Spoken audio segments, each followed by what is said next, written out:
জামাই, আমার মেয়ের জন্য কি নিয়ে আসলে?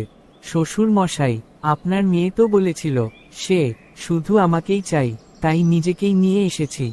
জামাই, তুমি কখনো আমার মেয়ের সাথে ঝগড়া করো না তো? না শ্বশুর মশাই, আপনার মেয়ে আর আমি তো এক রকমই আছি, ঝগড়া করি প্রতিবেশীর সাথে। শ্বশুর মশাই, আপনার মেয়ে এত বেশি কথা বলে কেন? কারণ ও তার মায়ের মেয়ে। তোমার যদি সমস্যা হয় কানে তুলো, বুঝে নাও। জামাই, তুমি তো আমার মেয়েকে অনেক ভালোবাসো, তাই না? হ্যাঁ শ্বশুর মশাই, তবে মাঝে মাঝে মনে হয় আমি তাকে নয়, তার হাতের রান্নাকে বেশি ভালোবাসি। শ্বশুর মশাই, আমি কি আপনার মতো হতে পারবো? কেন?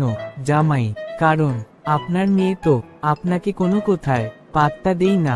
জামাই, তুমি সব সময় হাসি মুখে থাকো, এর রহস্য কি? কারণ আপনার মেয়ে আমাকে কথা বলার সুযোগ কম দেই। এটাই বাস্তব। সব ছেলেই বউয়ের কাছে ভয় পায়।